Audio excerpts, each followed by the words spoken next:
So you've been listening and talking to your customer as you've developed your offering, and you've been really strategic about continually engaging your customer.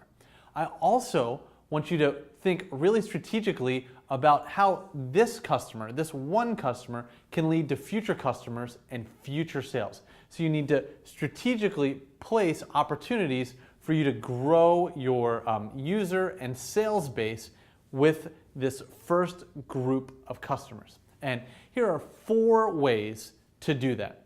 Way number 1, schedule in a time for testimonials. Let your customers know ahead of time that if they're satisfied with your product or service, you'll be asking for them to give you a short blurb explaining how they've enjoyed it, right? And let them know ahead of time, that way it's not a surprise, but make sure you schedule it in, right?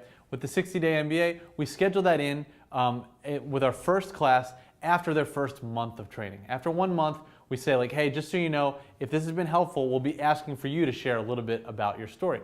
Again, this is a chance for you to kind of feature these people as VIP members, right? So you want to schedule in a time where people can give you testimonials.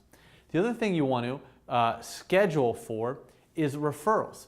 There's a time and a place at the end of delivering your product or service where you want to give people a very clear call to action, where you ask them to refer to you other people who would enjoy your product or service. You want to schedule that in. And a great time to schedule that in is after somebody has enjoyed whatever product or service you've given them. So Scott, the guy who develops men's travel fashion, he delivers his first pair of pants to his customer, Nick, and Nick sends him an email, got the pants, they fit great. That's a perfect time for Scott to say, hey Nick, that's awesome. Do you know anybody else who would enjoy these? Maybe you could refer me, and ask for a referral. Schedule that into your process. The third thing you can do is you can actually incentivize people with cash to refer people. You can make them affiliates. With the 60-day MBA, what we do is we actually allow people to sell the course on our behalf, and they get a commission for every time that they sell it. And what this does is when in conversation someone says, you know, I've been thinking about starting my own business, these people can say, oh, you know what, I've taken a course that helped me start my own business, you should take it as well. And not only does our student get to share their experience, but as well, they get a nice commission every time they refer somebody to us. And so it's kind of reinforcement of when you refer somebody to us, we don't forget about you. We continue to incentivize that. So the third thing you can do is affiliates. The fourth thing you can do is you can create an upsell opportunity where you give your original customers a chance to buy something new, right?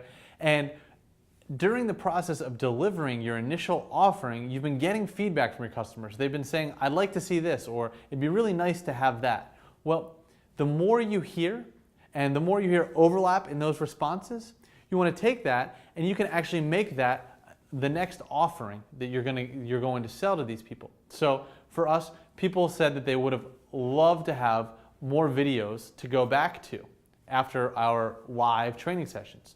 We were able to upsell people on access to future videos that we would create. We've already created that trust with them. They've had great interactions with us. They love our content.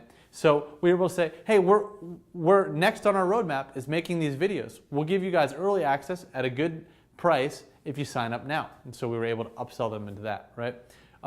For Scott, our entrepreneur who does men's travel fashion, he was able to incentivize his early people who had bought his first pair of pants by offering them a discount, 50% discount on their second pair of pants with a new design.